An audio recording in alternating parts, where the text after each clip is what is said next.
Welcome to this week's legislative report. Yesterday, a bill to cap property tax askings fell 4 votes short of the 33 needed to invoke cloture and force a vote on advancement.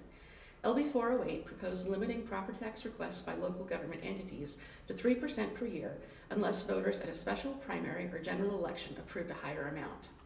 Proponents of the bill said that valuation increases and growth have allowed taxing entities to limit levy increases but collect more property taxes.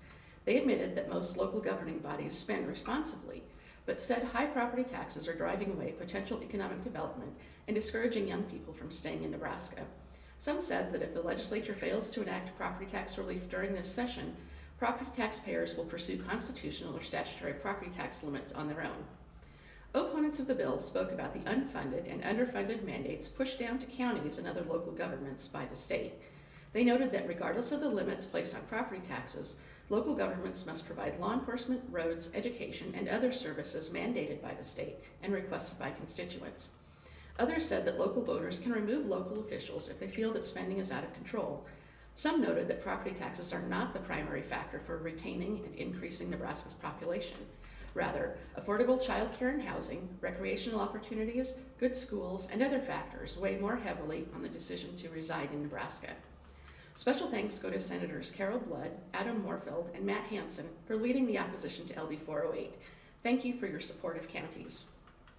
LB 2, another bill on property taxes, was advanced from general file.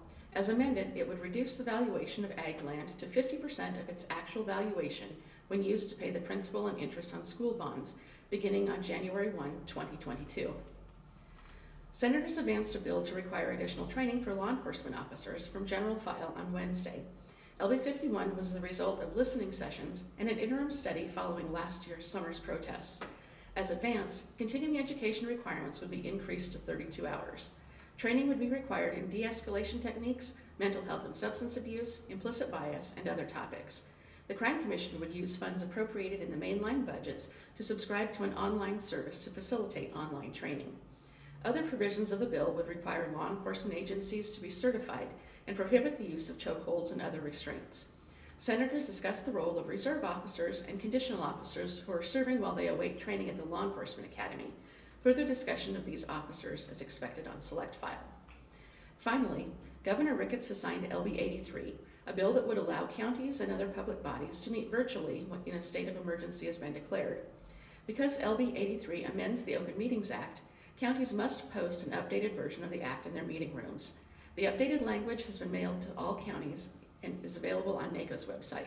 An updated poster will be distributed after the 2021 legislative session adjourns sine die.